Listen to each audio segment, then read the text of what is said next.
As you know, there are 5 classics in the UK and we're about to see 2 more of them. We've had the Guineas at Newmarket. Here we are at Epsom with the Betfred sponsored Oaks, the Group 1 Fillies race, race 5 on the card today. And tomorrow, of course, we have the Betfred sponsored Derby. And of course, I'll be previewing that race direct from Epsom later on. But for now, let's look at the Friday. I've got 3 races that I want to preview. Races 2, 3 and 5. I should say 3, 4 and 5, not 2, 3 and 5, but let's look at those.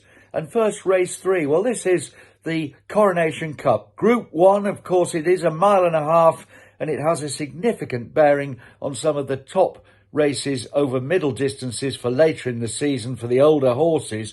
And here, Calandragan, well, this horse, of course, have come over from France, now trained by Francis Graffard, running in the colours of the late Aga Khan. Well, I was in Dubai. I was lucky enough to be there when this horse finished second in the Shima Classic. It was his 3rd Group 1 second in a row. And I must say that Monsieur Graffard looked a little bit perturbed when his charge was beaten.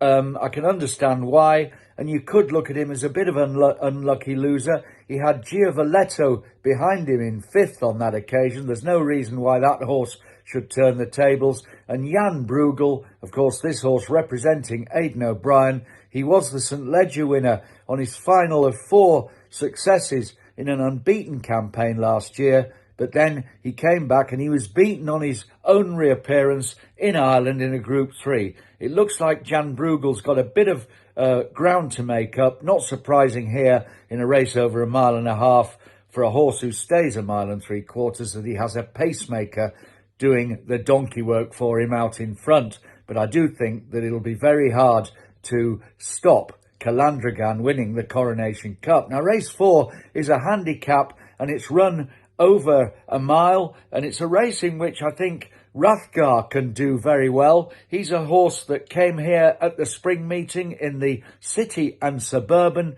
He made most of the running and in the end was only outdone in the final yards of that 1.25 mile contest. Well, of course, as I wrongly said, it is 1.25 miles today. And I think that Rathgar has got a cracking chance of going one better. He was beaten subsequently at Chester, but he is a horse who acts on this track. He's been in fantastic form at home. Jack Shannon's horses are running superbly well. I think this is a serious each-way bet. Rathgar. Finally, of course, it is the big one, the Betfred-sponsored Oaks Race 5. Desert Flower, what do you say about her? She's unbeaten. She's a Group 1 winner at not only 2 but at 3, because after that Group 1 success amongst her 4 triumphs as a 2-year-old, she came back to land the 1,000 guineas, doing all her best work at the finish. Will she get the 1.5 miles? Well, there is a theory that she could struggle if you just go simply by her pedigree. I absolutely disagree with that. I think that this is a filly who could have a lot more to offer over middle distances, and I can see her passing the stamina test in colours, even though Aidan O'Brien is saddling not 1, not 2, but 3 fancied fillies against her, all of whom have won trials for the Oaks themselves.